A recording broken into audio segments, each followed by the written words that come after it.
Hello everybody, thank you for joining me. Today is the anniversary of the birth in 1759 in Alloway in Ayrshire in Scotland of Rabbie Burns.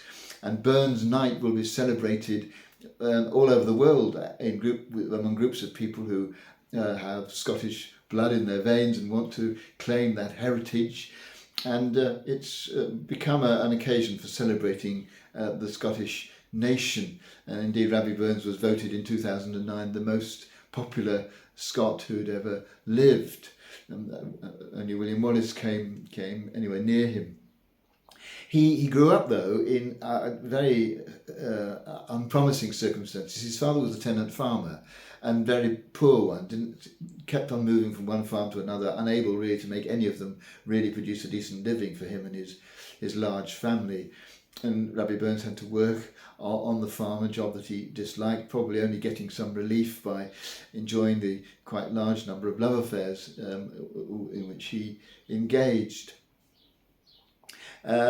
He decided as life moved on that he just wanted to get out of this and to move to Jamaica, where he hoped he could earn a better living. And he was prompted to do this by the fact that the father of Jean Armour, who eventually became his wife, was suing him because she had twins by him before they were married.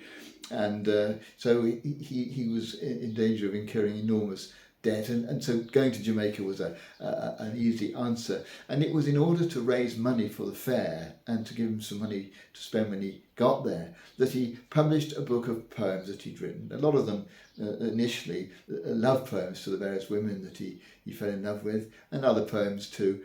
But it was an immediate success and made far more money than he needed to go to Jamaica.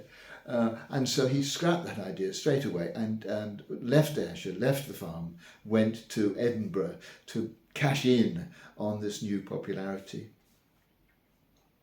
And then the story is a familiar one of a successful poet, but dying at the young age of 37.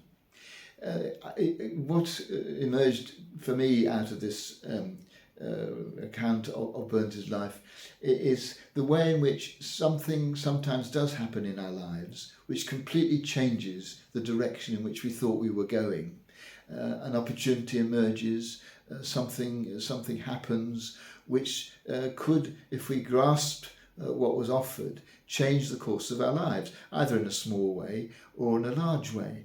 And what Rabbie Burns did when this happened with the publication of his book was immediately to grasp the opportunity to set off for Edinburgh to cash in on his success.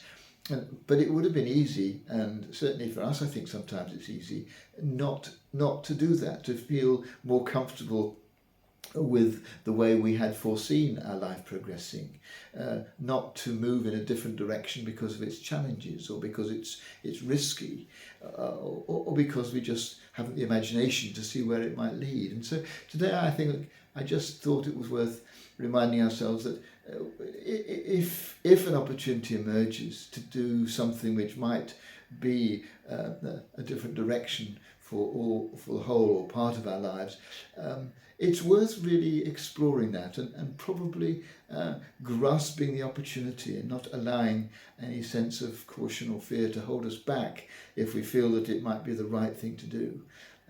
Not to get stuck in our ways because they're familiar. If an opportunity emerges of doing something differently, moving in a different direction, finding that our life can be rich in a different sort of way from now. And so I think that's something which we can learn today from Rabbie Burns as we join, even though we're not Scottish, many of us, in celebrating the poet who brings such a sense of national identity and great delight to many Scots people throughout the world today.